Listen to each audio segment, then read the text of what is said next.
This is Terror House Radio with Matt Forney and Bryden Proctor.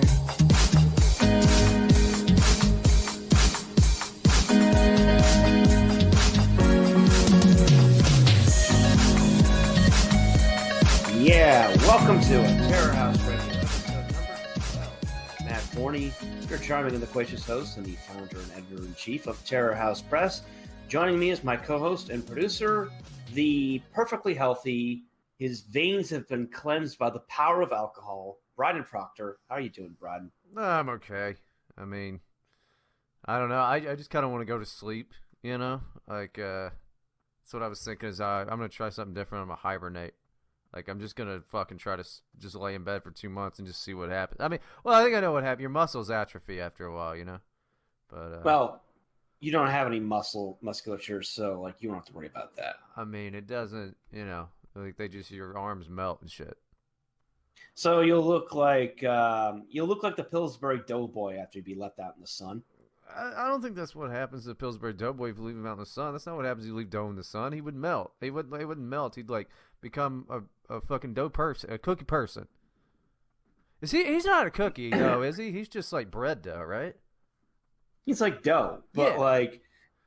But yeah, if you leave dough out in the sun, like without cooking it properly, it's just like, you know, arms gonna break off and Yeah, there ain't gonna be nothing left. Yeah, but it gets. I mean, I'm just more interested in, like, because he's always what's he always on TV hawking? He's like, here's some croissants, and then like cookies, and you know, I never seen him do bread though.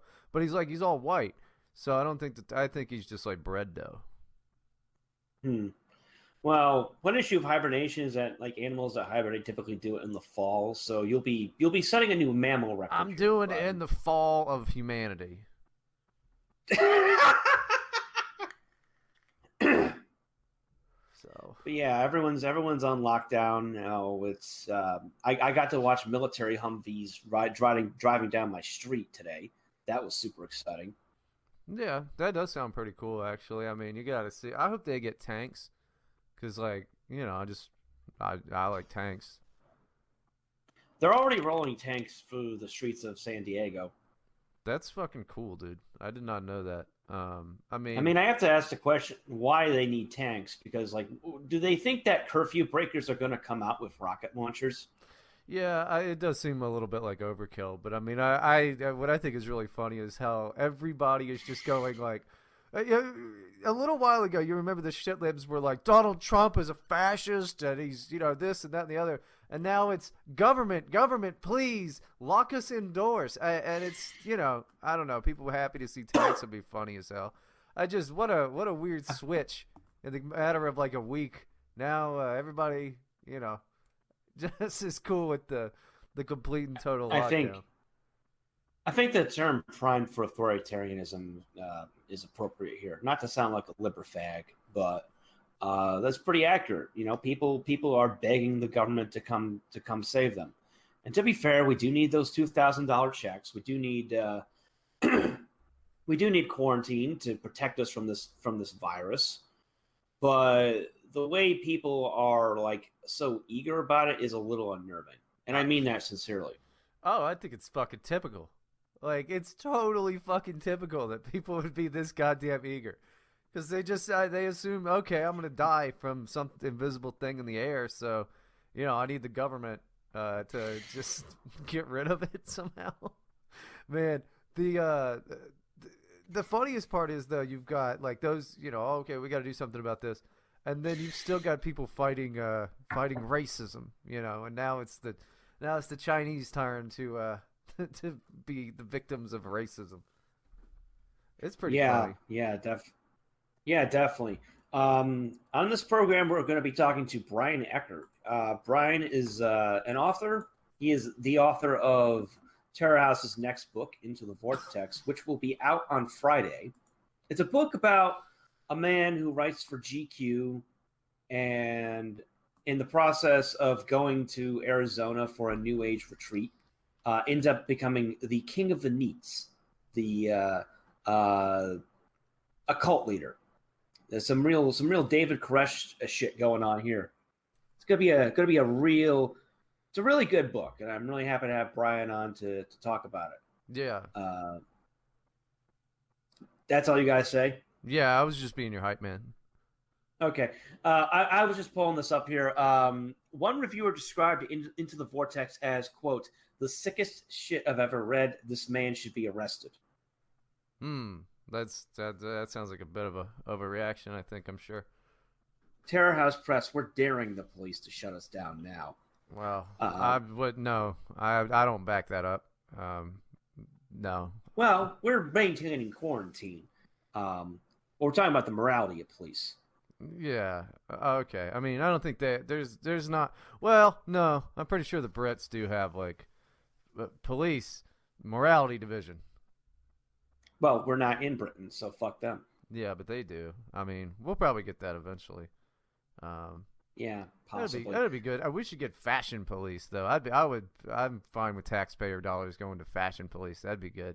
Just to watch them run around, yell at people. It's the suede denim secret police. Yeah, dude. I don't have anything that's suede. I don't know why is suede like a thing people wear still. I think it was like a hippie thing. Well, I mean, you know, you got what's his name? Oh, Elvis Presley. He had his blue suede shoes in that song. That was before hippies. Well, I mean, you know where that quote comes from, right? No. Dead Kennedys, California Uber alleys. No. About a hippie fascist takeover of America. Oh God, fucking Jello Biafra. I mean, is he still pretending he's not a gay man? I think he's still alive and he's still showing his ass publicly, but like I don't follow what he's doing. He's just annoying as hell, huh? He's pretty terrible. You know who else I was looking at today for some reason? Man, I hate Henry Rollins. I had forgotten. Something popped up on my YouTube and I was just like, this guy, he's always been terrible. Henry Rollins blows ass. No, he really does. He's so fucking gay. The only time he was tolerable was when he was in Black Flag, and that's because Greg Ginn was doing all the writing. Fuck Henry Rollins. Fuck him and his identity issues. Fuck him and his fake contrived rage. Yeah, he does seem to like a pretend to be mad all the time type of guy, and it's like I'm angry that women don't have rights. Go suck a dick, faggot. Yeah. But yeah, we're going to be having Brian on in just a bit. Just some quick news. Terror House Press is having a special coronavirus sale. From now until April 3rd, all of our books are 19% off in honor of COVID-19, the disease that is ravaging humanity. Yeah, it was incredibly clever. Yeah. See, I'm a genius. Yeah, this is why I make all the financial decisions and you record the podcast. Well, that and I mean, like I don't know what decisions we got to make here. What are we making? But yes, all of our books 19% off. That's paperback and ebooks. You want this deal? Go to terrorhousepress.com. If you want the paperback discount 19% off, just enter the coupon code CoronaChan at checkout. See, Brian, that was also pretty clever. Yeah. I hate weeb shit. What does that have to do with anything? I mean, just any Chan things going on, Corona Chan. I mean, all that. That's weeb shit. If you watch anime, you're pretty close to just becoming like a woman, because I respect trans rights, you know. So I'll use the proper pronouns. I'm not a fan of anime either, but it's funny. And people are saying it. So, yeah, Corona-chan, 19% discount on paperback books, as well as ebooks at terrorhousepress.com. And, of course, if you want to ask questions before we record a show, go to streamlabs.com/terrorhousemagazine. But anyway, enough of that. Brian Eckert coming right up. This is Terror House Radio. All right, Brian, welcome to Terror House Radio, and thanks for coming on the show. Hey, glad to be here, Matt and Bryden. Yeah. I start out, I figured it'd be a good idea to kind of let you explain who you are in your own words to start off the interview. So for the people who don't know, in the audience who don't know who you are, Brian, just give a brief overview of your work, you know, and that kind of sort of, and that kind of sort of thing. Yeah, so I mean, I started off in the writing world doing some travel writing. I was teaching English in Korea and traveling around Asia for, oh, this was after college. So I taught English. That really wasn't for me. I hated Korea and I hated Korean culture. Whoa. And so I was basically just working to travel. And so I started kind of picking up some freelance writing gigs while I was traveling, and I had some good stories to tell. And so I started, yeah, travel writing and essays and that kind of stuff. And the last few years, I got more into fiction. I wasn't traveling quite as much, and I feel like fiction's harder to do. Like when you're traveling and have these crazy stories, they just sort of tell themselves. And I got published in one anthology of note by Traveler's Tales. But yeah, I don't. It's not really my scene anymore. I do fiction.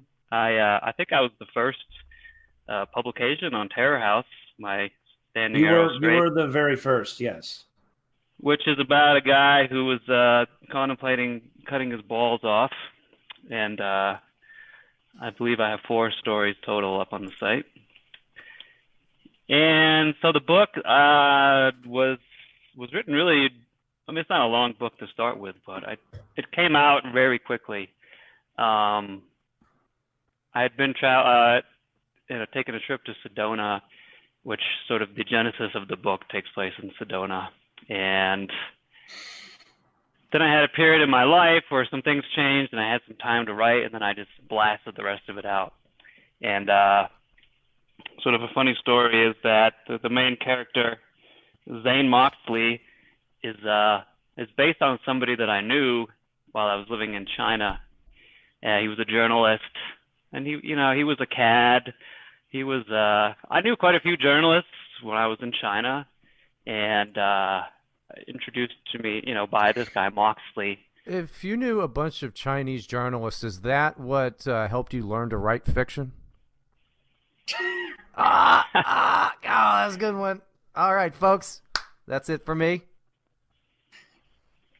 Well, what I learned was how thoroughly unimpressive most of these people were. They What, Chinese? Yeah. well, the journalists, and the Chinese. I was not a fan of China. Let me go on the record as saying that. I found China to be monstrous. Beijing in particular.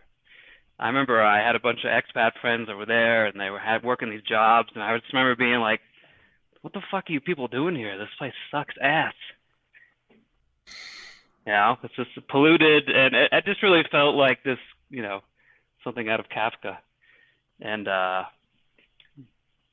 so yeah, long story short, Moxley was this guy that I knew, and he actually, these people couldn't come up with a fucking original idea to save their lives. So this guy stole a bunch of ideas that we discussed in private correspondence and wrote a book about them and didn't give me any credit. he had this whole page thanking people. I wasn't in there, and I'm assuming because I didn't have the proper bona fides. That's that sucks, but that's a pretty alpha move there.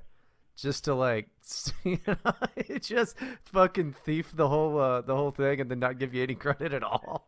What a fucking Well, it was ass. sort of the glue that held the whole thing together, because I remember, and I wrote a separate story about this. It was on a site called The Nervous Breakdown, which has banned me and kicked me off because I made fun of their editor. I think we talked about this on the radio show, didn't we, Matt? Yeah. This is a while back. Joey Grantham or Grantland or whatever the hell his name was. The dude who looks like Mr. Potato Head crossed with Ed Gein. He looks like a gay version of Groucho Marx. If Groucho Marx was a twink, then he would look like this guy. Yeah. I just distinctly recall when they blacklisted you off that site. But so this essay that I wrote was talking about how living in China as an expat was like being in Neverland, where you never grow up, and you just, I was almost 30 at that point, and you're running around and boozing and just trying to get chicks, and it's just like this sort of suspended animation of adolescence. It sounds And, fucking awesome. So Well, it was, but you could see you're looking around you and you're starting to think like, is this what I'm going to do forever? yes, Sort of. yeah, yeah. Listen, you want to get kicked off another site for making fun of an editor? All right, this is a great thing to just booze in China. Well, not in China now. You don't want to go.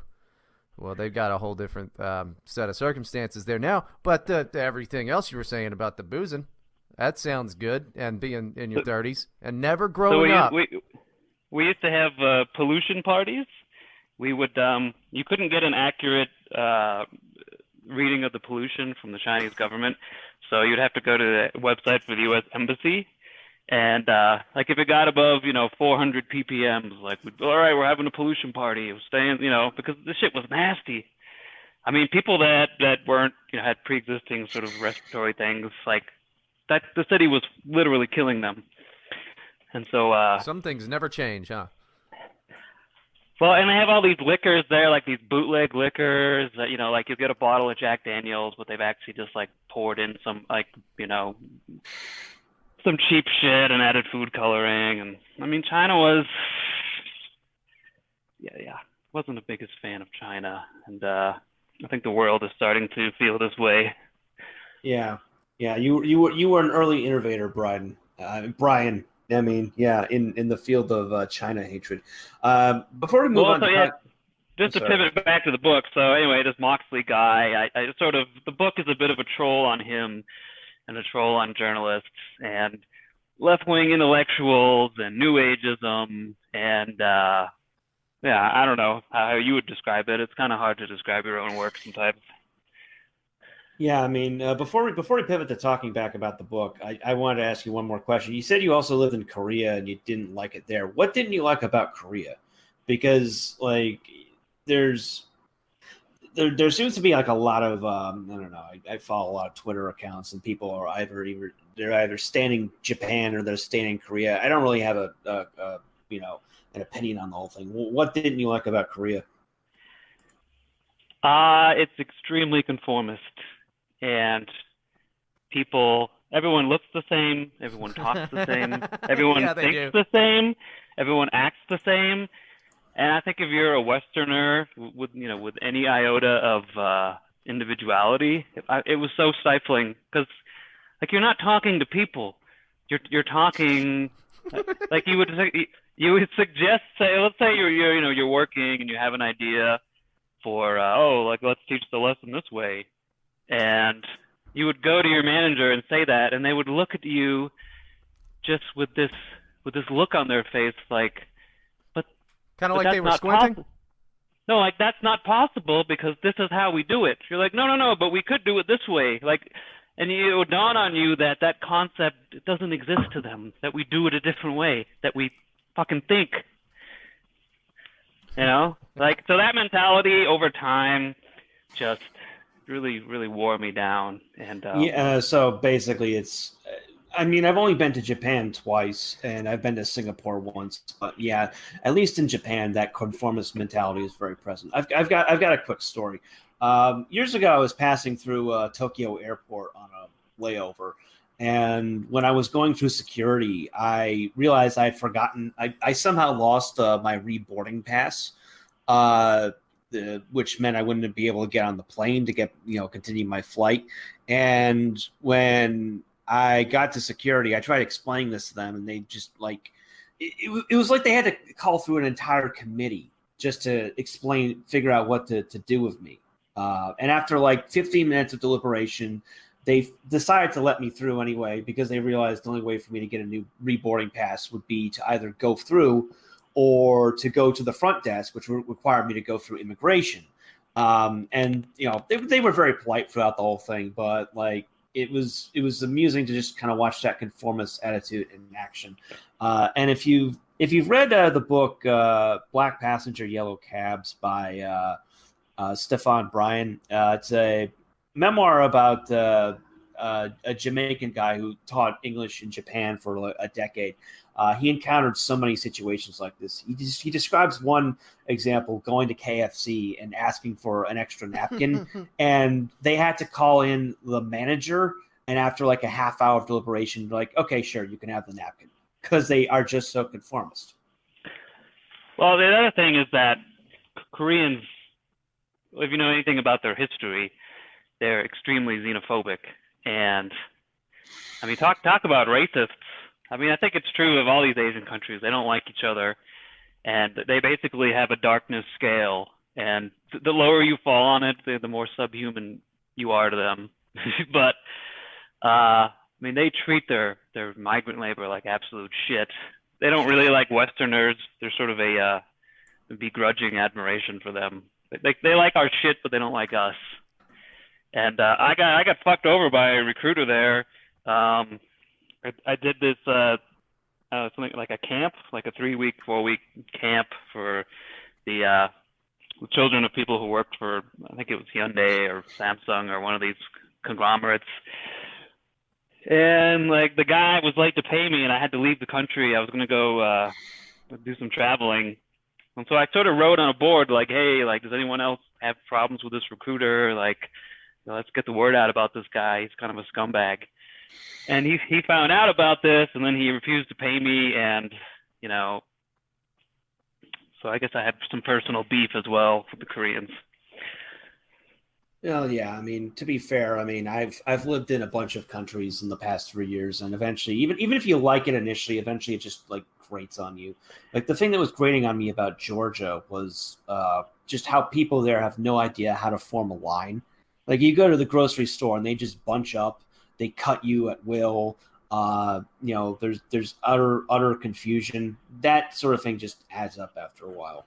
But to talk about, let's talk a bit about Into the Vortex. I kind of summed it up. I actually forgot what I wrote for the back cover text, but basically, it's a story of a GQ writer who goes to a New Age retreat, vacation in Arizona. As a feature piece for the magazine, and in the process of getting it published, he inadvertently becomes this cult figure. He's dubbed the king of the neats. You want to talk a bit more about Into the Vortex, Brian? Yeah, so that's a good top level summary.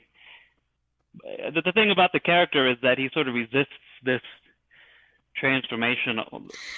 You know, he's not on board. He's not leading this thing. He sort of is dragged, you know, literally into the vortex. You know, like I said, he starts off as a cad. He arrives for this piece, and his biggest priorities are, you know, with the contents of the minibar and, you know, trying to fuck the concierge.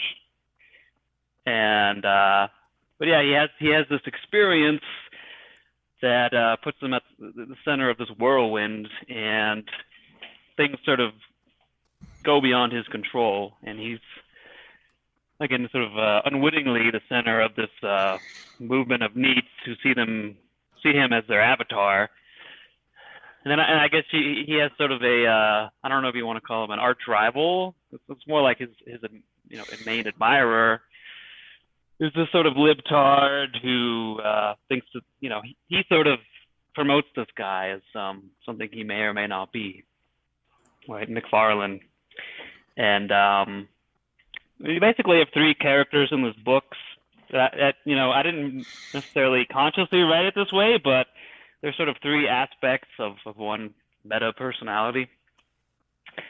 You have the journalist. You have a left-wing intellectual, and then you have another guy who works at at GQ, who's he's on the marketing side of things. And so the story is told through their eyes. And yeah, I mean, like I said, this came out really fast, and I think it sort of brought together a lot of things I'd been thinking about. I mean, I would say it's a little bit timely for some of the shit that's going on right now. Would you agree, Matt?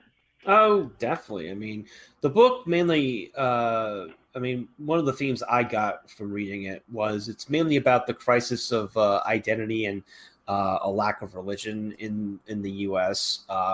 Because the book focuses on just how many people are just feel completely alienated from modern consumer society. We see it from multiple angles. I talked about the how Moxley inadvertently inspires a cult following, but one thing that the book goes over, particularly in the first and second sections, is how advertisers and the media try to, and various fraud figures like McFarlane try to prey on this sense of this sense of alienation.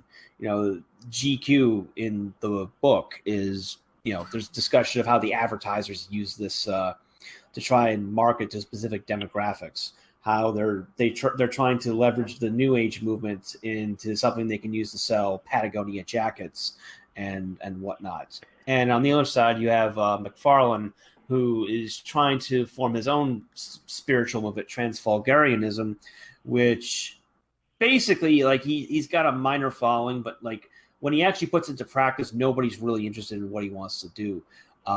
And a good portion of his time is spent just seething and envy at Moxley being able to effortlessly do what he wants to do, which is inspire this sort of cult following.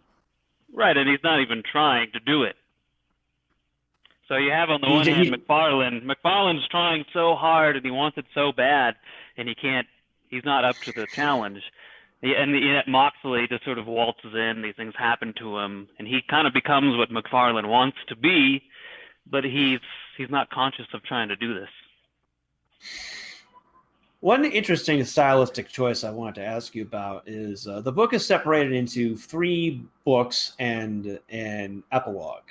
The first book is written from Moxley's first-person perspective, but the remainder of the book is written from a third-person perspective. Even though we go back to Moxley multiple times in the rest of the book, those are from a third-person perspective. What was your reasoning behind this change in perspective? I mean, it's I think it works very, very well in the book because we get into Moxley's head at the beginning, and then we zoom out for a view of Falkenberg and McFarlane and these other characters. But did you have a specific reason for laying the book out in this fashion? It really wasn't something that I thought about at the time. I think I kind of started writing it as a first-person thing, and then I just the first they were written sort of in different stages. I think the first part that I wrote was first person, and then when I came back and revisited the book and finished it, it's just sort of a third person made more sense. I wish I could say that I planned this all out and it has specific reasons, but it's sort of the way it happened. It's interesting. I mean, that was one of the things that kind of leapt out to me when I was first reviewing the manuscript. And to sort of go back to the greater themes of the book, as I mentioned, one of the big overarching themes is just the people's desire for like an authentic identity or something to believe in beyond consumerism, which inspires the cult following that Moxley gathers up. And this is, done, do you have any specific thoughts on that? I mean, that is very relevant to, the modern world. We're all kind of grasping for some kind of identity. Some, a lot of people are, going into religion. They're looking into, something that's beyond that, something that's beyond the moment, beyond merely, buying clothes and forming an identity around that, or forming your identity around the other things that you consume. Right. People, at the end of the day, people want meaning. They want their life to be meaningful, and the culture doesn't offer them that. The culture offers them a bastardized version, a prepackaged version of that, which ostensibly fills that purpose. But at the end of it, it's very hollow, and it doesn't actually satisfy them. It's predatory because it preys upon their desire for meaning, and it spits out this thing that on the surface has meaning, but when you go deeper, it doesn't. And I think it leaves people feeling more empty, which leaves them more and more wanting meaning. And it's sort of a vicious feedback loop. Yeah, similarly, and you also touch on identity politics as being part of this, because one of the funnier segments of the book is in the middle of the book where Falkenberg is at a GQ meeting, and they're trying to brainstorm strategies as to how they can make the magazine more relevant. You know, you've got the younger staff members who are like trying to appeal to like the homosexual market, the transsexual market, various minority groups. That comes in part with again the search for meaning, people trying to derive meaning from what one person described their genetic circumstances or whoever they happen to have sex with. Yeah, and this is so Falkenberg is director of advertising, and it's kind of during this meeting that he realizes he's done. This brave new world is one that has left him completely behind. He doesn't know what these people are talking about, and he doesn't identify at all with what the angles they're trying to have for the magazine. I mean, it's a men's magazine, but the entire idea of being a man has changed. So, they're talking about putting a transgender person on the cover, having men in dresses for photo shoots, and at a certain point, this guy thinks to himself, fuck it, I'm a dinosaur. And this sort of leads, and this maybe is a good lead into, so he ends up during the meeting when all this is going on, he basically commits harikari, right? He knows it's over, and he quits in a rather outrageous fashion.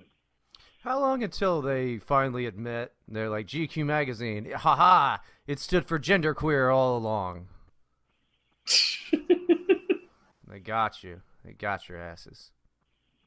I mean, well, part of the whole book is about how magazines are dying, and taking this whole spiritual angle, they managed to sort of prop up sales for a little while, but it's not a permanent fix. Well, what do people do at like the dentist office then if they get rid of magazines? They'd probably be on their phone. Yeah. I don't honestly read GQ. I sort of just I don't know why I picked GQ. I could have picked any magazine, really.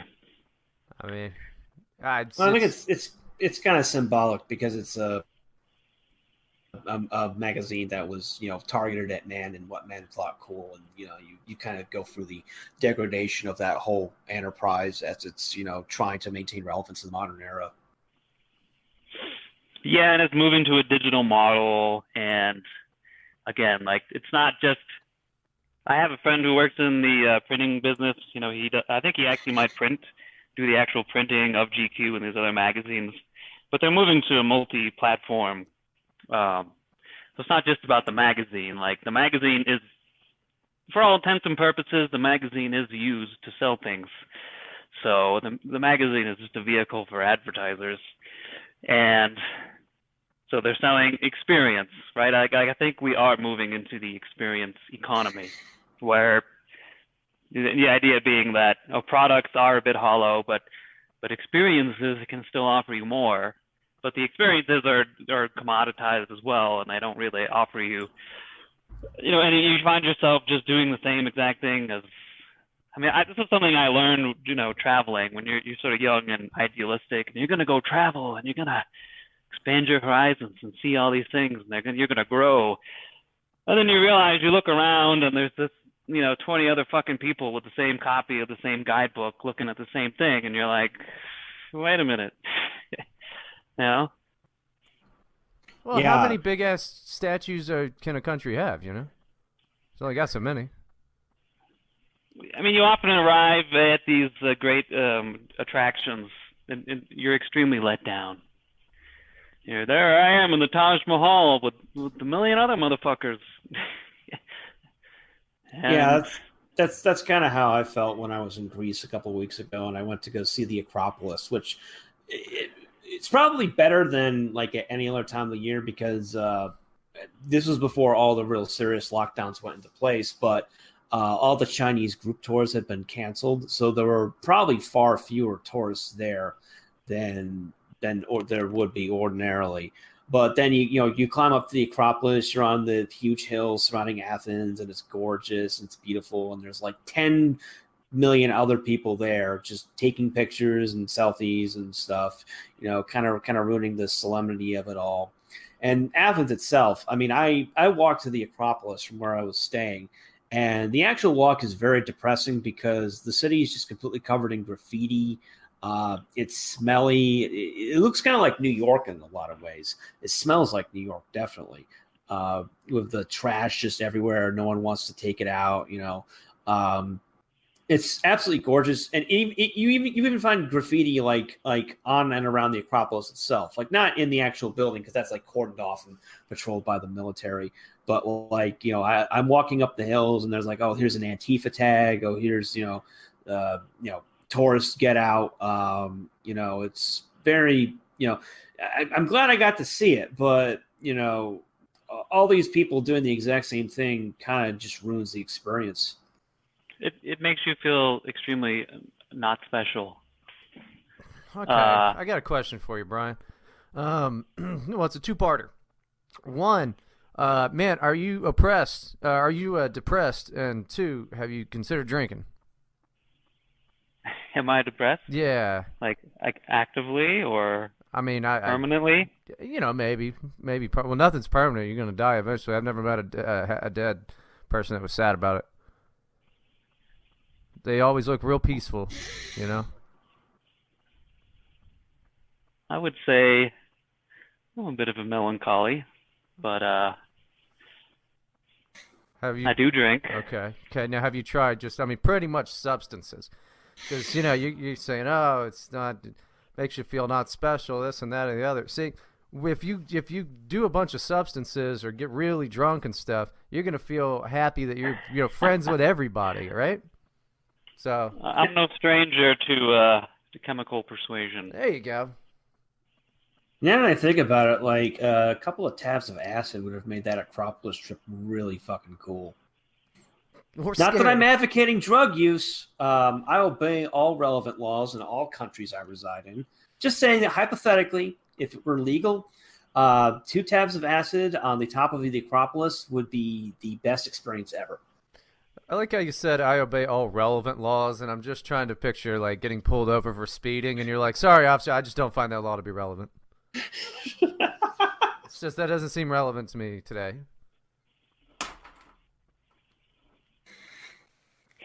Yeah, unfortunately, it's hard. Sometimes it's hard to get drugs in these other countries. That was one of the big things about Korea. You couldn't really get any. Well, you could get drugs. It was extremely hard to get. There was sort of an ironic dynamic where they were so illegal and so taboo, and yet nobody knew what they were. You could walk down the street smoking a joint, and they would just think, oh, it's like some clove cigarette or something. They don't recognize the smell? No, they have no idea. They don't do it. That's hilarious to me. I mean, here's a little known fact for you guys. Marijuana is legal in the country of Georgia. Like you can't. It's just some bizarre court order. You can't grow it or sell it, but you can possess it and smoke it openly, which kind of shocked me when I was there because I would frequently smell it wafting down from people's apartments. And I'm like this is like an ex-Soviet state. They kind of take the drug trade seriously here, but nope, it's perfectly legal. It hasn't really they haven't really caught up to the rest of the world in terms of drug culture yet. I'll bet if you just smelled it, you're not allowed to grow it or anything like that. I would assume though, if you do smell it, they in fact dealt it as well. You could have gotten some from them. Some of the dealers would always be like some Nigerian guy, or not to reinforce stereotypes here, but you knew where to go for the drugs. And but like the Koreans, they didn't smoke weed, but they drank. I've never seen anything like this. That the drinking there. Well, they suck at drinking. I did 4 years of drinking hard in college, and I've never seen anything like this. Like. You would just see full-grown men in suits collapsed on the sidewalk, surrounded by this like pile of orange bile, and but it was socially acceptable. Like you would just sort of like step, oh, excuse me, Mr. Kim, oh, are you all right there, bud? And like no one would steal their cell phone or steal their wallet. And I mean, you learn something about living in a high trust society. I was blackout drunk one night on the subway, lost my wallet, and the wallet somehow came back to me. All the money in it, everything was there. They tracked me down at the school I worked at and got it back to me. And I remember just thinking, like, this would never happen in New York or any city in the United States. You got the benefit there as well. Particularly same thing. I've had mostly the same experience. I mean, when I got to Albania, I was a little nervous, but I haven't encountered any problems with any of that kind of stuff. The closest time I ever felt like unsafe was probably when I was in London a year ago. But even then, these high trust societies are the best in a lot of ways. Yeah, just to get back a bit to what we were talking about, I think that this so when you're sort of young and idealistic and you're going to travel and you're going to discover yourself and find all this awesome shit and then you sort of meet with the world weary aspect, right? You have this synthesis where you realize, okay, like you get a bit world weary, and I think that's something I talk a bit about in the book. The main character he's world weary, right? He's he's just sort of tapped out at the chemical responses he can get out of things, right? Just he's traveled, he's fucked a bunch of women, he's partied, and he's like, just what else is there, man? Like kind of what I was saying with the guy that I based this all on. It's like, is this what I'm going to keep doing the rest of my life? Is there something more? And I think, personally, that sort of led into the next stage of my life where you're now dealing with that. Like, I can keep traveling the world. Well, now I can't, but keep traveling the world and just boinking foreign chicks and doing this. But at some point, it gets fucking old. And that's a lesson in itself. Yeah, definitely. Brian, you said you wanted to read an excerpt from the book. You want to share that with us? Share it. Yeah, that would be great. So we have the main character, as we've alluded to. He's quit his job. He's realized that he's just done at this company. There's no future for him, and he has quit. He's quit in an outrageous fashion. And so here we pick up with him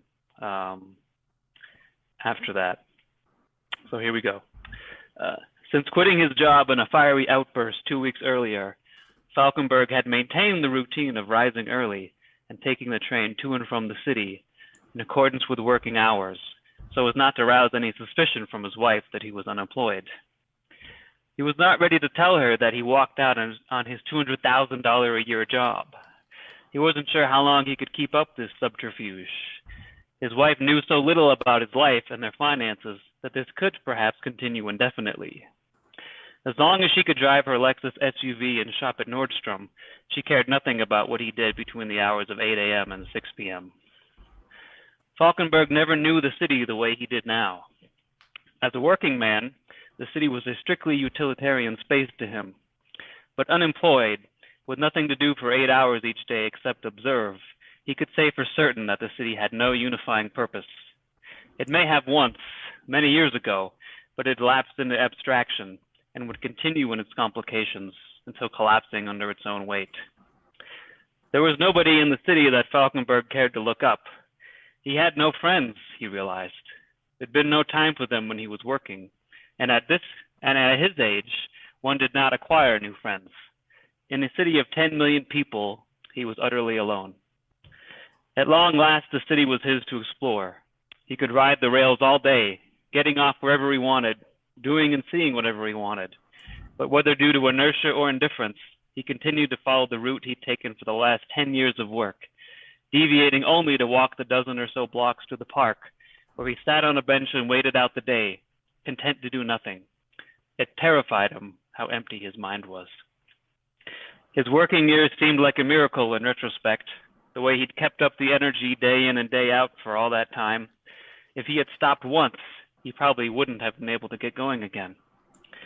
Beneath the surface of activity lies an abyss that one can drop into at any point, if only he stops and reflects, which is why most people never stop and never reflect. They keep going and going and going, not looking down for fear of the yawning abyss, ignoring the horrible emptiness beneath them. Falkenberg had started smoking again. He pulled a pack of Winston's cigarettes from his pocket and lit a smoke with a Zippo that he clinked exaggeratedly. There was nothing better than smoking. He could stare down the abyss indefinitely with a supply of cigarettes. In fact, there was not a single thing he cared to do, save for smoking. In the agonizing journey for self-actualization, it never occurred to him that the ultimate expression of his being was sitting on a park bench and chain-smoking. Who was it that hustled and worked for those years, for 50 hours per week, sacrificing himself on the altar of productivity, putting his head down and pulling the plow? Certainly not this man here, chain-smoking on a park bench. It terrified him how little he knew himself. Nice, dude. Beautiful. I was thinking, I used to smoke Winston's when they were additive free, and then they just took that label off of there and they tasted a little different. And then I just was like, fuck that. I got different cigarettes after that because I felt like they pulled a fast one on me, Brian. I didn't like it. I was a Camel guy when I smoked. Yeah. Now I got a question for you. Have you? That seems a pretty glum thing. Have you ever considered writing a nice story about a guy who really likes his job? Well, so there is some humor in this book. My philosophy in writing is that if you're going to depress people, you have to also make them laugh. I like that. That's pretty good. So if you're gonna knock them down on the floor with the doom and gloom, you got to pick them back up with a dick joke. Yeah, the best types of jokes. That and fart jokes. Fart jokes pretty good. I like those too. Need I remind you that there is a man who fucks a goat in this book? There is a man who fucks a goat.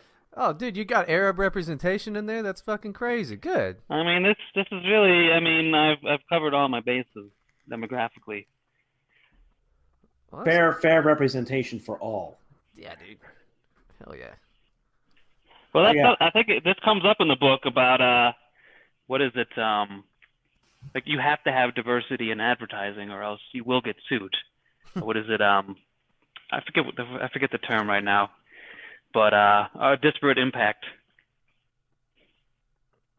Is that like Deep Impact? Is that a gay sex thing? It's a movie. It should be dude, a gay porn called Deep Impact? That's awesome. Yeah. The prequel to Deeper Impact. Yeah, dude. Deep Impact's the movie with goes skydiving and then like has to put on the parachute, right? I have no idea. I think that's I have to say that during these times, I'm really wanting the networks to have like shitty movie marathons. Yeah, like when we were kids. Fuck yeah, I don't know why. Like, I mean, like is UPN still a thing? Like, is they still the USA Network? Yeah, I mean, like, are they still around? Like, showing old episodes of Sister and shit. I want a Stallone marathon. I just want to see him beating ass all day. Oh, Stallone is cool, man. You know who's Steven Seagal? What a fucking fat loser Seagal. He is. He's great. That Glon and I share a love for Steven Seagal. He's ridiculous. He's often talked about. Steven Seagal's a badass. Well, he's really not at all. But he's friends with Putin. Well, that just helps the badass portion because Putin's a guy who goes like naked horseback riding. I think the best Seagal movie is when he plays like an Italian from Brooklyn, and it's like the worst. He's trying to do the accent and everything, and it's just awful. Forget about it. That's a terrible Seagal. Give me an unmarked and a shotgun. I mean, is he an Eskimo? think he's a seagull. He's quite ethnically ambiguous. I thought he was Jewish. Jewish. Steven Seagal? Yeah. Is he a Jewish Eskimo, New York City Italian? He's a man of many hats. Yeah, I just looked it up. It says his mother was of Dutch, English, and German descent, while his father was the son of Russian Jews who had relocated to the U.S. He is also said to have Mongol heritage. I can see that. They're just saying a whole bunch of words that I don't think you're allowed to say anymore, like Russian Jew and Mongol. Oriental. Yeah, you're not allowed. You can say Mongol. Corona American. I'm not allowed to. I'm still allowed to talk about how cool Genghis Khan was, right? No, I don't think so because of the rape. Damn it. I mean, are we going to talk about obviously the biggest story in the world, which is Tom Brady leaving the Patriots and free agency? Thank you. Okay, yeah, he's going to the fucking Buccaneers. What is that about? Nobody explained this to me. I just thought it was a rumor that he was going to leave the fucking Patriots. It's like, you know, that's the whole reason I like the Patriots, because all they were doing was just fucking fans were total assholes. They were too good. Now it's like, I mean, I guess everybody from Florida's a fucking asshole, but, you know, it's not going to be the same. I mean, there was obviously a beef with him and Belichick. He didn't invite Tom Brady to that massage parlor. I personally think Tom was, I don't know. I'm a Patriots fan. I grew up in New Hampshire, so I got a lot of love for Tom. But he's being a little bit of a bitch, I think. He's like the son of the overbearing father who never. He just wants to hear his dad say, "Good job, son," and Bill is just never going to do that. I can't. That can't be true. Everybody. I mean, Tom Brady is kind of like the perfect dude. Like, it's just, he could just do whatever he wants all the time. Like, it could come out tomorrow. It's like Tom Brady, in his spare time, just kicks little kids. And I'd be like, that's really shitty, but It's is that part of good his for you? pliability training. You're right. Yeah, is that good for you? Like, do I need to start kicking little kids? Yeah. I mean, he's got that image, but I don't know. Again, it's hard to hate on Tom, and hey, 6 Super Bowls, so he can go do what he wants at this point. Right? But there's obviously some kind of, this is my own take, obviously, but there's some tension with him and Belichick, because I don't think it's easy to play for Belichick. When the guy is just, he's like a kind of ruthless North Korean dictator of football. Yeah, but it works. I mean, it's successful. Like, as a fucking football team, you're supposed to go and fucking win championships. So, it works. I thought that it was working fine. No, I mean, I don't know. Maybe he just wants to go retire in Florida. 20 years. May have to do with the 20 weather. years. I think 20 years with anybody, there's going to be issues are going to develop. You heard it here first, ladies. Brian, not the marriage type.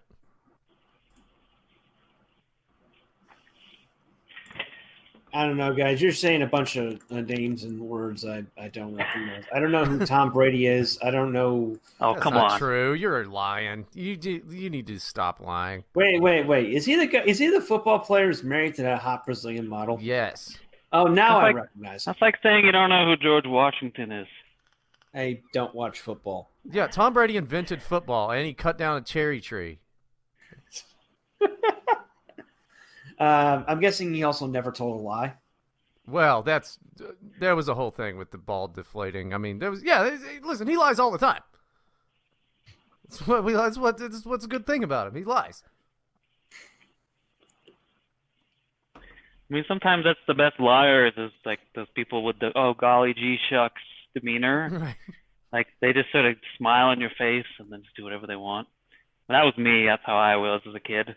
I mean, I never saw the point of raising hell and screaming and yelling at your parents and just making them suspicious. You say, yes, mommy.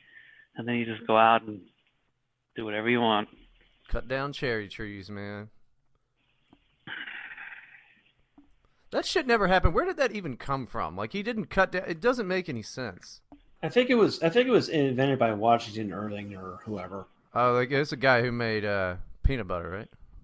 No. That was George I'm Washington joking. Carver. That was Washington George Irving Washington. was the guy who wrote Sleepy Hollow and Ichabod Crane. Oh, that guy seems like he just liked axes. Not a whole lot to do in upstate New York in the winter. Yeah, I don't know. I think the reason Tom Brady went down to Florida is just the weather, you know. Because think about it. It's like his wife makes more money than he does even. And it's just like, fuck it, just go to Florida. I mean, I don't think he's going to be playing too much longer. Why the fuck would he? He's kind of already done everything. Well, the other thing is, like, I'm thinking he probably wanted to get out because of coronavirus. Well, this was before that all of the rumor and had been around, but maybe. I mean, Florida going to have a lot of that. You're just gonna be able to buy fucking houses like crazy in Florida soon. There's gonna be a lot of them to buy. Brian's going to own an entire county. That'd be cool. And then you can legally style yourself a count.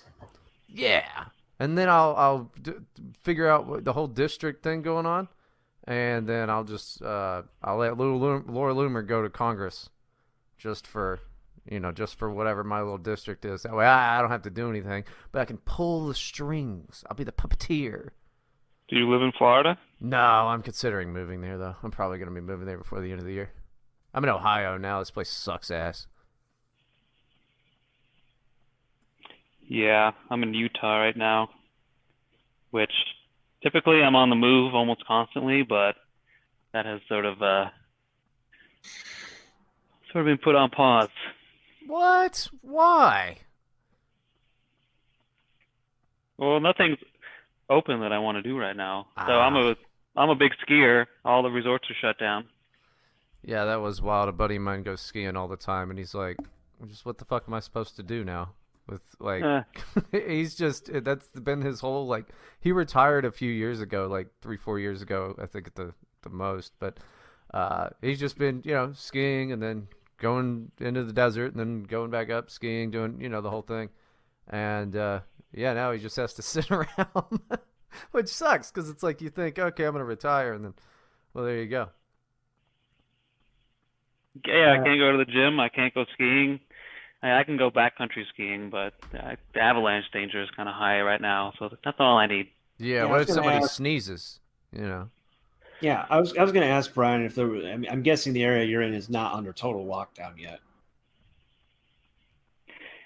I am in Salt Lake County, so I mean Utah has, outside of the sort of Wasatch Front and the Salt Lake area, has extremely low population density.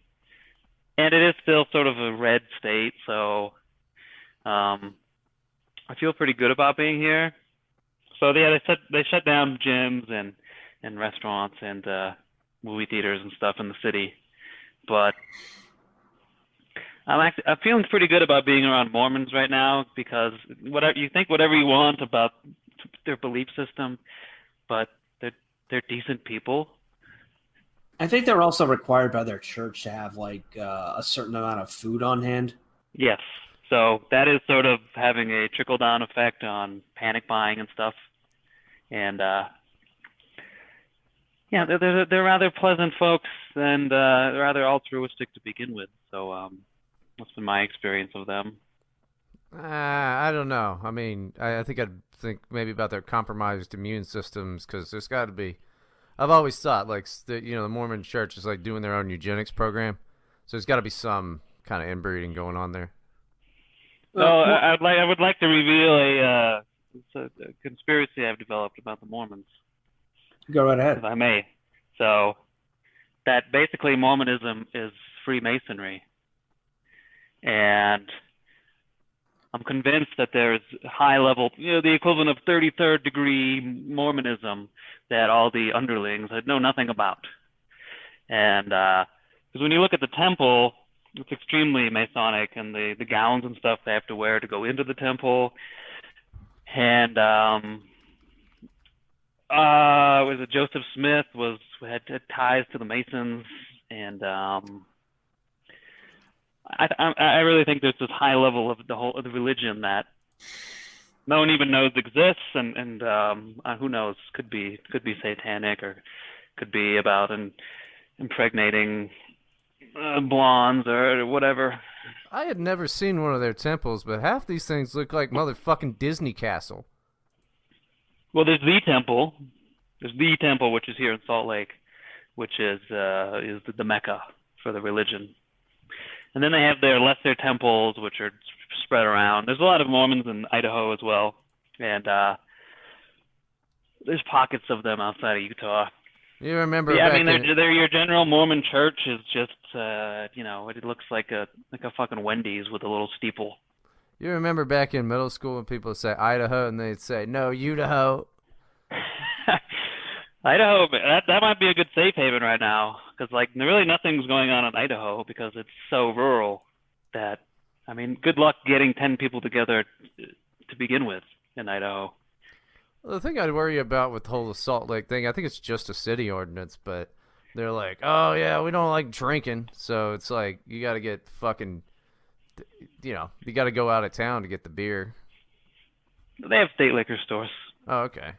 It's just the beer that's watered down. It can't be more than like fucking 4% or 5% or something. So they just changed the law. You can buy up to 5% in the grocery stores. 5% and above, you got to go to the liquor store, and they tax it at higher rates. So the really scary thing here is that you can get a DUI. It's the legal limit's .05. Oof! Wow. So I mean, that's a no-duels, That's like inhaling some beer odor from a bar. I got a .05 now. You do my laundry, and you're gonna come out with more than .05, man. you could get one beer, depending on how heavy you are, get to .08, but yeah, I don't. It's all like it's changing a lot though because of the tech industry and all tech bros moving in. 20, 30 years, the Mormons could be a minority here. I mean, it's sort of something you see with immigration in general. They come in and change the population, and I got nothing against the Mormons. I've developed a certain admiration for them. I don't like them. They're weird. I don't like them. You got Mitt Romney over there. You got Glenn Beck. I don't know about all that. I'm a little suspicious of Mormons. They got huge wife swapping cabals in their churches, and also fun fact about the Mormons. Do any of you know what Mormon tea is? Is it Mormon tea? It's isn't it some kind of naturally growing plant? It's a natural cure for syphilis, which they marketed in the 1800s. Because apparently so many of them were just going blind from it that they had to, figure that out. One thing I do commend the Mormons on, they're very good. They're pioneers in the whole field of alternative medicine. They're big on the herbal supplements. Like a lot of that stuff comes from Utah or from Utah-owned companies. bee pollen, GABA, that kind of stuff. So, props to the Mormons on that. Do you think they have their own Alex Jones? Because I'm just thinking, it'd be like, John Smith here for Mormon tea. Whatever, I love that. Oh, I didn't know anything about this. That's fucking. I googled Mormon tea. What is it good for? It's used to orally treat syphilis, gonorrhea, colds, kidney disorders, and as a spring tonic. I'm gonna pick up some fucking Mormon tea. Maybe it cures coronavirus. It fucking might. I mean, it looks like it looks like every other plant in the world, but it looks like looks like just some sticks to me, really. Can you get high off of it? We'll find out. We got plenty of time to experiment. We got all the time in the world, but yeah, I don't know. Brian, any other writing projects you have in the works? I know you've been touting your next work, Sex Island. Yes. So I hope in the coming weeks to finish Sex Island, which is probably the funniest thing I've ever written. I hope it's going to be part of a larger work. So I have a concept in mind for a book that is sort of 4 novellas that comprise a larger novel with these sort of overlapping themes and complementary characters. That Sex Island is the first part of that, which I might release as a single. really close to being done. Can you It's, can you go into pretty big detail about this? I'm gonna get a pen, write all this down, and then just go ahead and release it ahead of you. it's a satire, kind of like Into the Vortex. It's the main character is he's a remote worker who, his job isn't satisfying. He makes a lot of money, but he takes no satisfaction from it. Just sort of lets him live in material abundance, and he doesn't even bother with normal women and dating. He just gets whores. Yeah, dude. Because he just says that it's not worth it. In the current dating environment, he's made a market decision to only fuck whores, and this leads him overseas into sex tourism, and he ends up on the titular sex island. So I mean, Where- it's got an Epstein's type of feel to it. Well, I wouldn't say that. Okay. It's a bit more like Platform by Michelle Houellebecq, I'd say. So Sex Island is a real thing. You can look this up. Sex Island. These sort of playboys started this Sex Island where you can go and you pay something like $5,000, and you get 2 prostitutes with unlimited sex, unlimited booze. You can partner swap with other people, and there's like naked tennis and these sort of goofy things. But they had to move around a bit because this was in Latin America, so the government would crack down on it, and they moved, and they're quite the little operation now. I think they're having some kind of sex island party in Las Vegas. Well, probably not anymore, but Yeah, I just looked it up. But the top article is from Daily Mail. Police warn that infamous Sex Island resort offering unlimited sex of 100 women will be raided and could be shut down after it moved to Nevada. So my take on this is that it sort of becomes.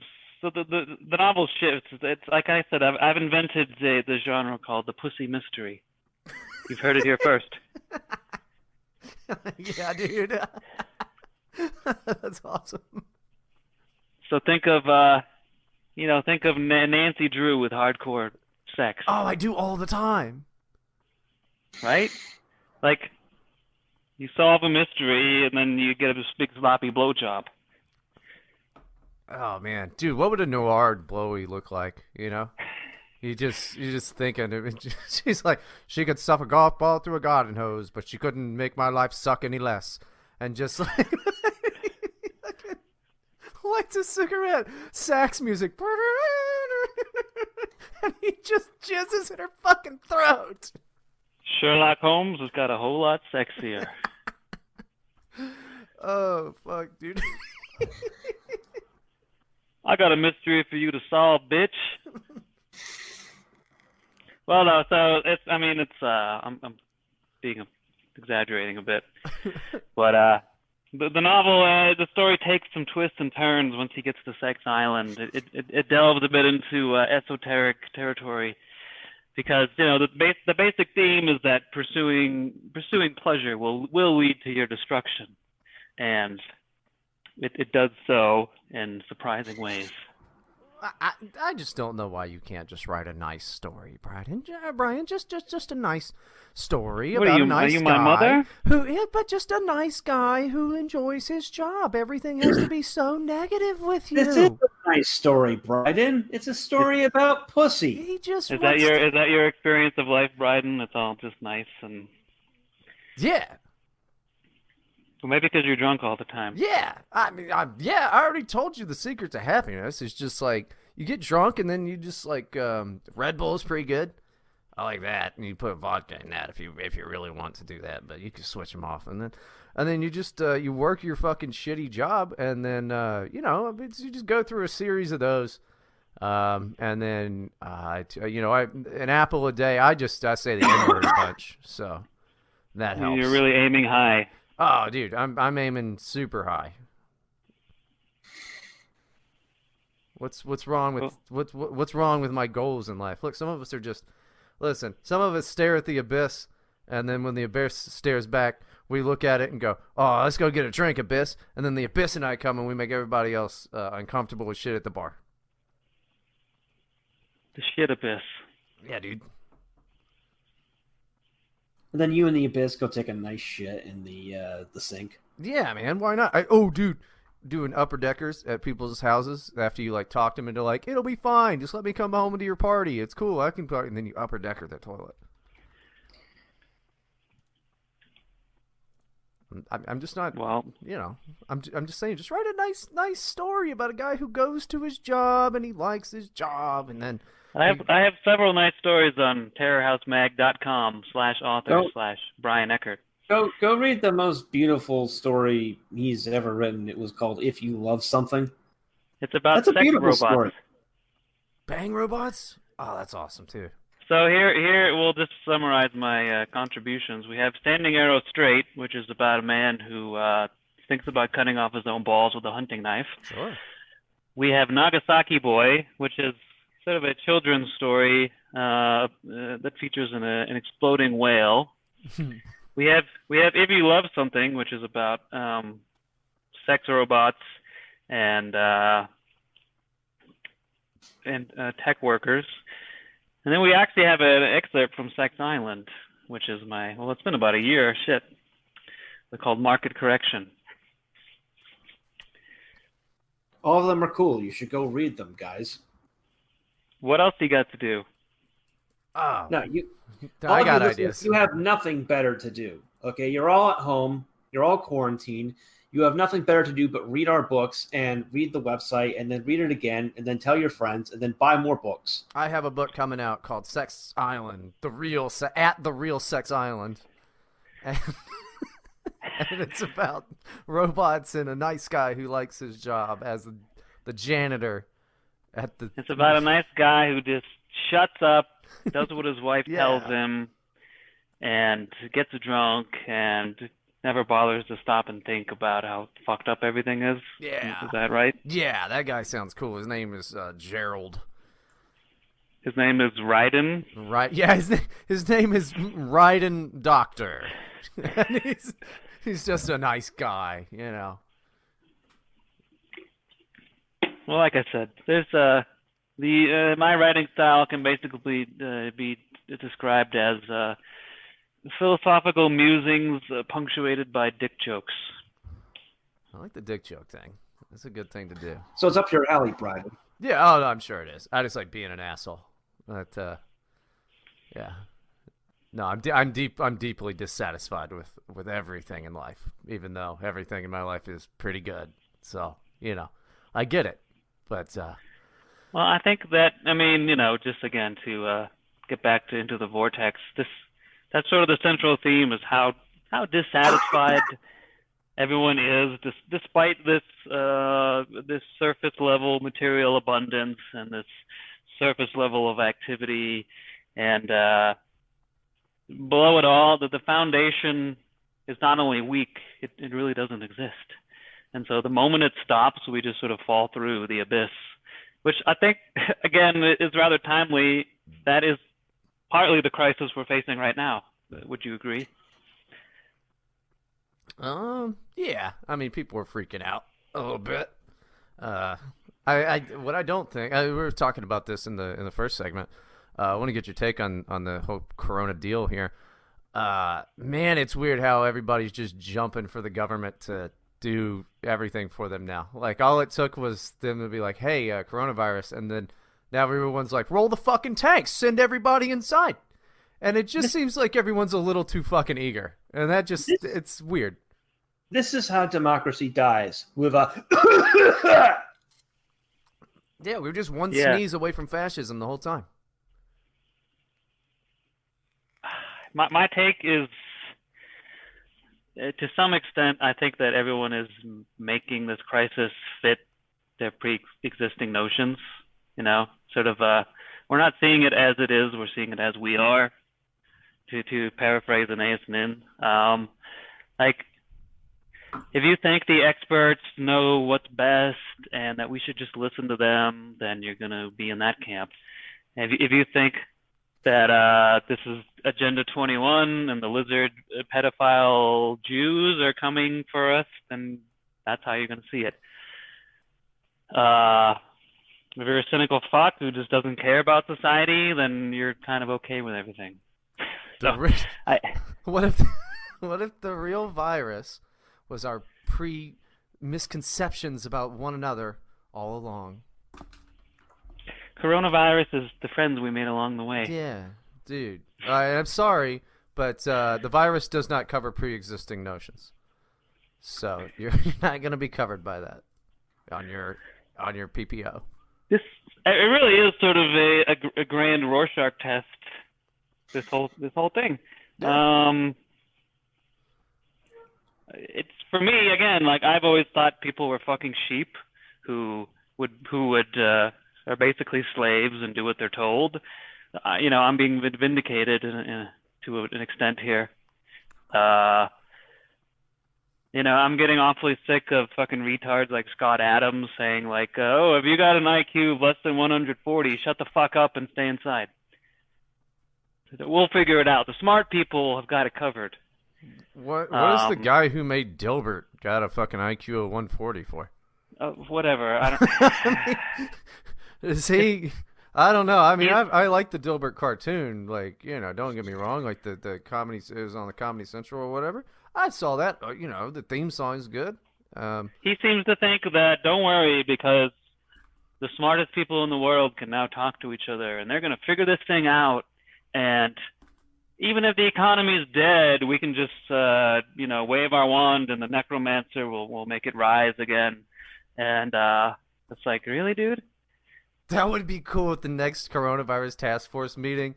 It's like all those people behind Trump, and he's like, "Okay, so if anybody has questions for the United States necromancer, anyone, stop asking me questions." We have the necromancer. It's just this guy. Like, comes out with his hood, like the fucking Palpatine is standing there. Yeah, dude. Yes, everything is going as I have foreseen.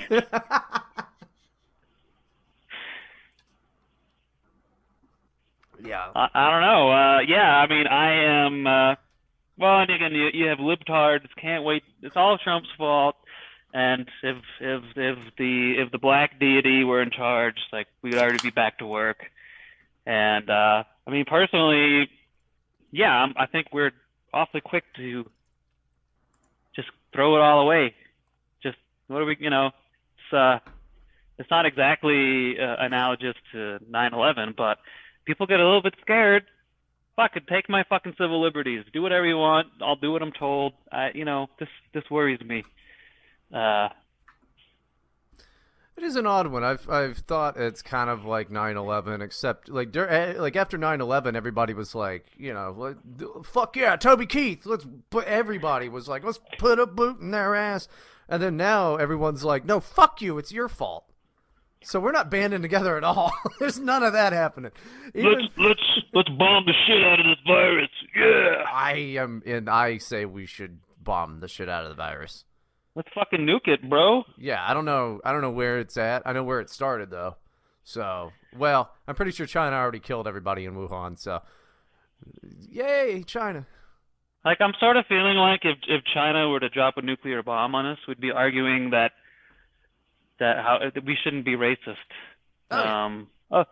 Weapons. The weapon wasn't Chinese. It's just an inanimate object. It's not a race. So I'm just really sick of people using this as an excuse to trot out all their bullshit that they are, their pre-existing narratives. And yeah, I mean, I think it's being a bit blown out of, what has changed sort of in 10 years, right? 'Cause 10 years ago we had, what was it, H1N1, and there was no media hysteria. I blame social media to an extent as sort of the gasoline on the fire here, because things get onto social media and mutate, and Yeah, maybe we're the pathogens, Bryden. Yeah. Thank you, coronavirus, for putting a mirror up to society. Yeah, no, I agree with you on the social media thing, and I think that's what's fed into the whole like, yeah, you got to shut everything down. People are like, there's like 10 people calling Mike DeWine a dictator, and then the rest of them are telling that guy to shut up and telling him that he needs to like, shut down everything, more than that. And then you got people going, also, while you're at it, pay my rent. I think a lot of that's going on of just like, somebody's got to pay my rent that isn't me. And it's like, but it's been 2 weeks. It's been 2 weeks. You should have had the rent money. A lot of people seem to be like, oh, this is cool. I get a couple weeks paid vacation and some Trump bucks. Like, nice. It's like, talk about being short-sighted. Oh, man. Yeah, it's not But good. I think that goes to people are so weary, man. People are so weary, and they're so sort of just like, yeah, even if the world is ending, at least they'll get some fucking time off. Well, I mean, when do you think that they're going to go, okay, we have the vaccine. It's actually a microchip that's connected to your bank account. Like, we need to put it in your right hand or your forehead. Oftentimes there's a scar that looks like sixes. What terms are going to be attached to this government money? Because come on, there's going to be. Oh, by the way, like you won't get into our database to track, potential patients. I'm sorry, like, let us know when you do, then we'll deposit the money in your account. I think this country has been primed for authoritarianism. I tweeted something to this effect. But we're primed for authoritarianism. Anyone who thinks Trump is a demagogue, just wait. I mean, you ain't seen nothing. Yeah, just wait for Joe Biden. Wait, has anybody seen Joe Biden in the past 72 hours? Do we know that? Not even Joe Biden knows where Joe Biden is. Well, that's true. It's also mean. I think he might be locked in the attic like Griswold, and he's just like, well.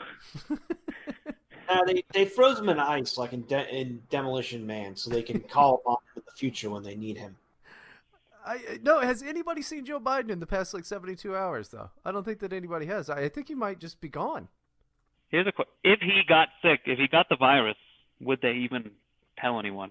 No. Or would they keep that shit totally under wraps?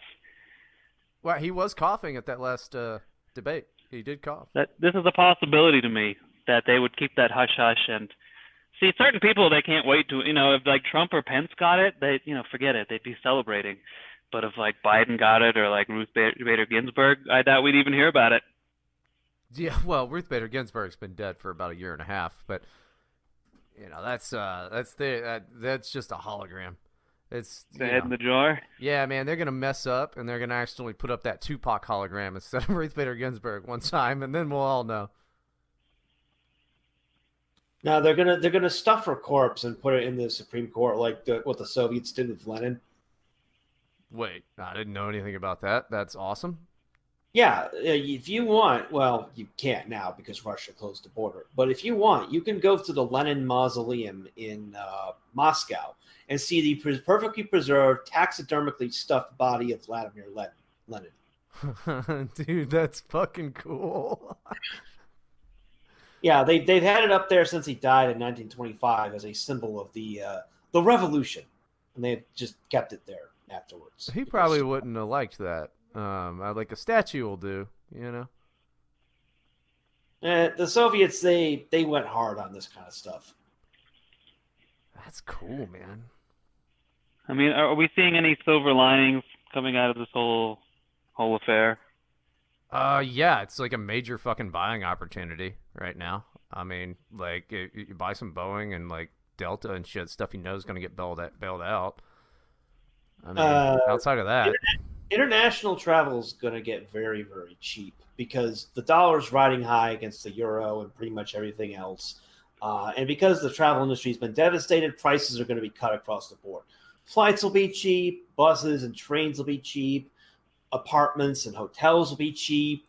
So if you're, once all the lockdowns end, guys, if you want to take that European dream vacation, you might as well do it in, soon because it's never going to be cheaper. So there's I'm writing about something in Sex Island where it's not a pandemic per se. There's a sort of global catastrophe that reshapes the world order, which is why I want to get this out quickly because it's rather timely. But the end result is that you have basically it's a consolidation of corporate power. I'm not. I guess it's not a silver lining, but it's like, oh yeah, all the fucking small businesses are shut down, but hey, Amazon's hiring. Well, yeah, Amazon is looking to hire a whole bunch of warehouse workers now, and they're like raising their pay and all of this. But Brian, I gotta call you out. You back up to your bullshit, homie. You back up to your bullshit. And I gotta call you on it. You've been saying, oh, everybody can't use this to capitalize on it, to push their own narrative, and here you go, bam, bam, trying to make a book about it. Ah, jeez, everyone. Thank you, coronavirus, for exposing the haters and the hypocrites. I'm black now. You were always black. What is that, like your fifth beer you become black? This is my third one. Okay. So only three beers become black. Yeah. For me, it's like 5 or 6. Yeah. Oh, I like how you become black too. Overall, I'd say you're probably one of the better guests that we've had because Seventh or eighth, I go back. I become like an Italian from Staten Island. Okay. Yeah, it's quite the progression.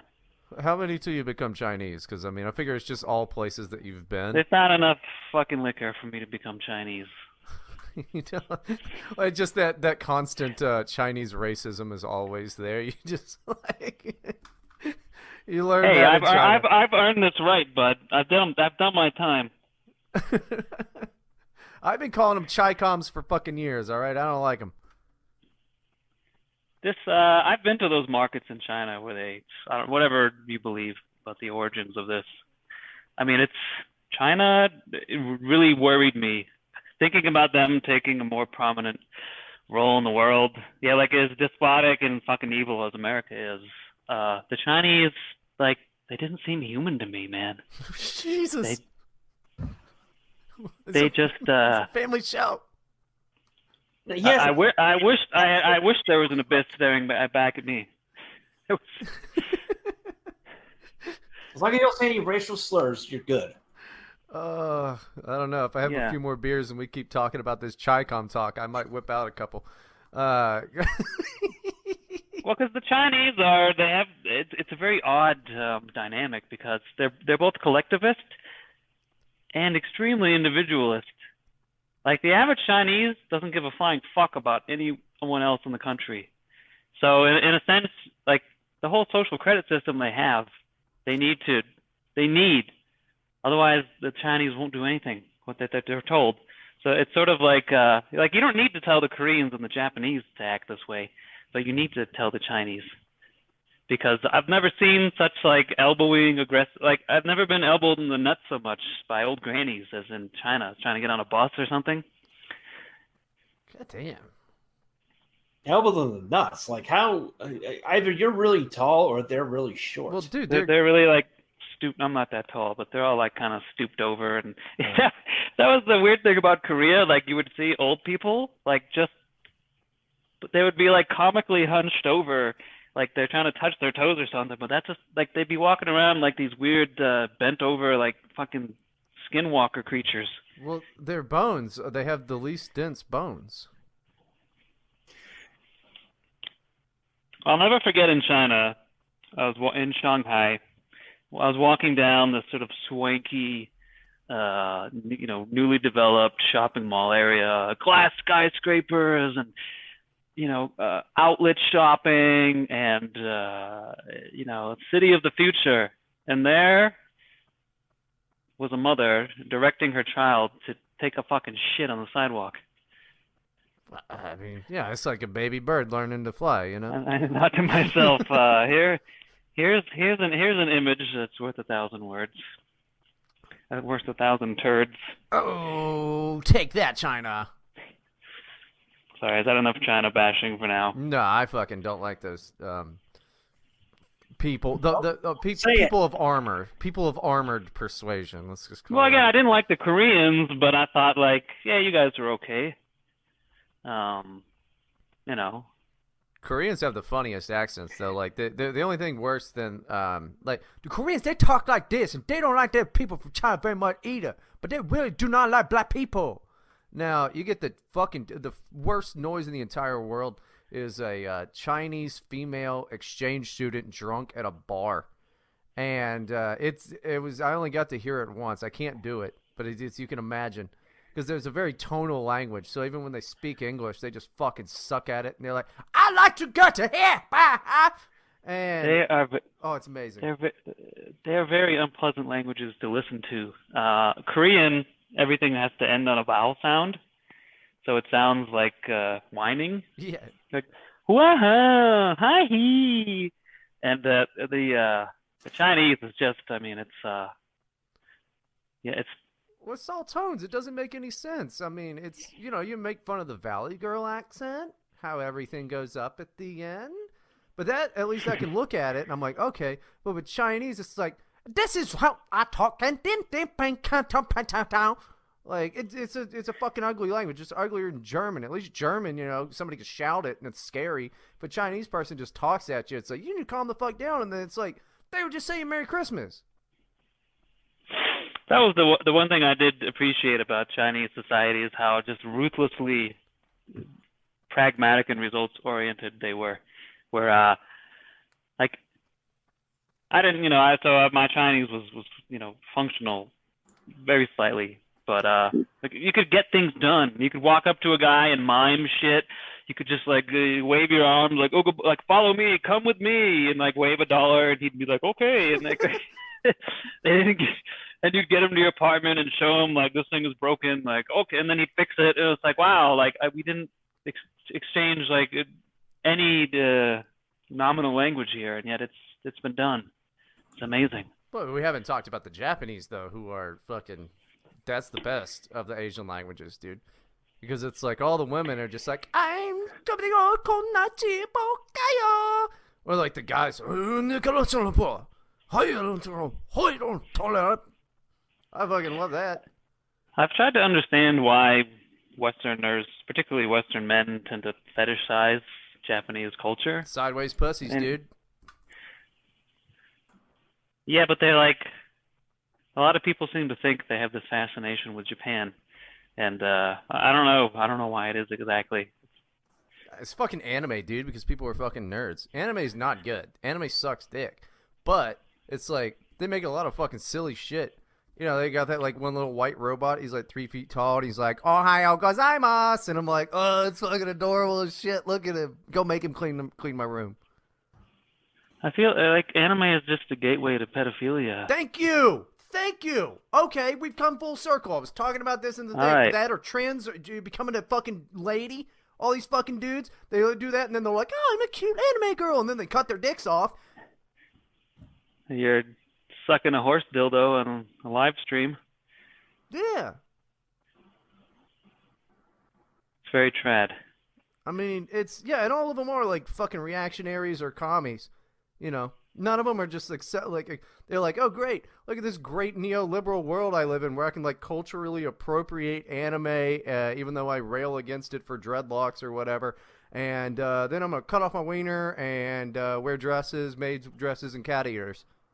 Well, it sort of goes back to what we started talking about in my book, where it's like people they want meaning so badly they'll latch on to any bullshit that comes their way. Like fucking stupid cartoons, and they'll fetishize Japanese culture because like their own culture offers them nothing. What's the point in trying to find fucking meaning in shit though? Why can't people just enjoy the silence? Like, not everything has to mean anything. In fact, most shit doesn't. Well, it's a tough pill to swallow, man. Brian's been on the Nietzsche lately. Yeah. Bryden or Brian? No, Bryden. He's been Okay. drinking he's been drinking from the Nietzsche well. I mean, I see like a Nietzsche pale ale, limited release or something. Oh, I guarantee that fucking exists. Hipsters make the best fucking beer. It's sort of lost on me. I find myself just going back to Coors Banquet or MGD. Because most of them are just way over hopped. Oh yeah. They taste like dish soap. Yeah, I don't like the way too hoppy shit. Everything has been fucking IPAs for like ever since I started drinking, and I'm fucking 32. You know, everything's just now they're gonna run out of hop puns eventually. I swear to fuck, but they haven't. I mean, I like sours. I mean, I for this whole thing, I just stocked up on a bunch of fucking PBR, dude. The classic choice. Yeah. Oh yeah. So there's a Nietzsche Poorhouse Brewing Company. It's a strong ale, 7%. Yeah. So yeah, you're close. It is an ale, and yeah, it's 7% ale from Poorhouse Brewing Company. It's got good ratings. Poorhouse. I feel like I've heard of that brewery. Where is it out of? Oh, let's find out. It is out of San Diego. Okay. Yeah, there's a there's a local brewery that makes I like a nice Belgian style. So I really so we're talking 7, 8, 9%, but it's smooth. I'm into that. I could get down on that. It's good shit. I like porters and stouts if I'm not going with a sour. Like real chocolatey shit, you know. They'd be like, "Oh, here's our imperial fucking stout. It's a bottle of coffee grounds with a Hershey's Kiss in it." And I'm like, "All right." Well, that's the thing with a lot of these, microbrews. It's okay to sample it, have one. You can have one of them, and it's like, okay, but you're not going to sit down and drink 4 or 5, or you're just going to be. I mean, a lot of them just give you the shits. Yeah. Oh, for sure. Yeah, you got to get a nice. Like this over hop stuff is just you're asking for trouble. Yeah. Well, I'm just wondering why everything has to be, they got these different IPAs, like everything is just fucking hoptastic, hoptacular, a hopalypse, all of that shit. Try Sarah Hops. Yeah, there you go. And that's a real beer. I'm sure it is. Fucking stupid. I hate it. Everything is just, Well, because people perceive taste differently, so I've often thought maybe I just have some particularly like bitter stuff. But I like coffee, so I don't know. I just think that these people don't understand. They don't have much of a sense of taste. No, you're totally right. When you said it tastes like soap, a lot of that stuff does just taste like fucking soap. It's gross. Well, yeah, I just I like a nice generic beer like Coors or PBR. Because I like sometimes you just want to drink a bunch of them, and then you're not totally fucked up because they're not like 9% alcohol, and your guts are still functional. Yeah, I mean that's part of the fun of drinking is that you can like look at that little castle that you've built out of beer cans, and then your girlfriend comes home and you can go, "Look what I built from you," and she's like kind of mad at you, and you'd be like, "You're the princess of the castle. I made it for you, baby." Yeah, that's real American men shit. I don't know. I like IPAs. Get a load of this guy, Brian. Womp womp. I like the way they taste. You know what IPA stands for? International Penis Association. That's what you like the taste of, is International Penis Association. Inserting penis ass. That's what IPA stands for. That's what you like the taste of.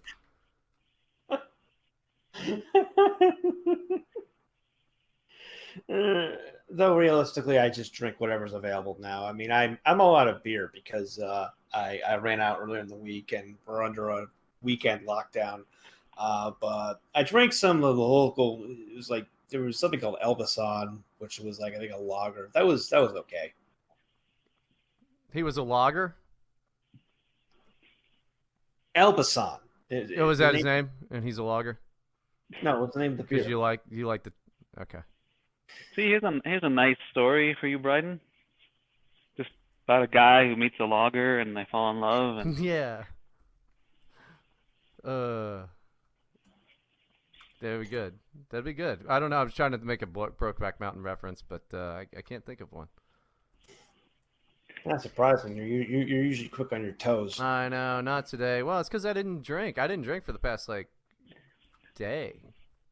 So my sort of goal here for the quarantine is to get a chick here and keep her long enough so that they issue an order and she can't leave. Oh, that's a pretty solid plan, actually. The implication is pretty good. You're gonna trade for a can of peaches to get a wife? Dude, yeah. Make me an honorary Mormon, just as long as this lasts. Yeah, I don't know. My plan is just to keep my head down, but I think this podcast has gone on long enough. Brian, anything else you want to add? Yeah, well, my book will be out on Friday. I think you said it might be available for pre-order on Monday or Tuesday. You can follow me on Twitter at _ECKIT Eckert, and I'll just be live tweeting the apocalypse. Yeah. Into the Vortex will be out on Friday. We'll be posting some excerpts from it on Monday and Wednesday. If you want to find out more about the book, and of course, you can check out in the description any.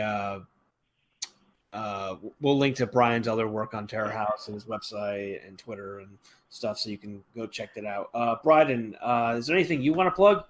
I don't know, man. I'm over on DLive. That's about it. I'm not really doing anything. Yeah. I got to write this book called The Real Sex Island, but besides that, got nothing else going on.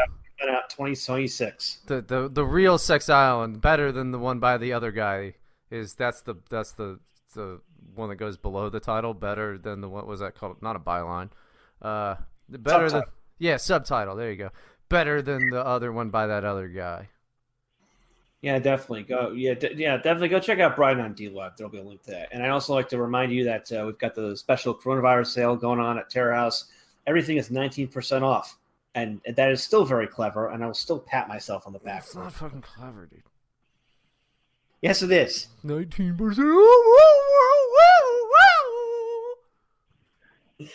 Rolling on the floor, laughing. Ruffle, LMAO, 19% Corona Chan. Oh, books are dumb. 19% off. Use the coupon code CoronaChan. And save money. Buy our books, including Into the Vortex, out on Friday. And of course, if you want to check out my work, mattforney.com, my Telegram, my YouTube, my DLive will be in the description. And that will do it for this episode of Terror House Radio. Be sure to check in every day at Terror House Magazine, terrorhousemag.com for our latest publications. Check out our books at Terror House Press at terrorhousepress.com. Follow our social media links in the description. And don't forget that you can always check out past episodes of Terror House Radio at terrorhouseradio.com. Terror House Radio is produced by Bryden Proctor and presented by Jugs. Intro music by the extremist Religion by Non-Referendum. Don't the bastards grind you down. I'm Matt Forney with Bryden Proctor and Brian Eckert, and we are out.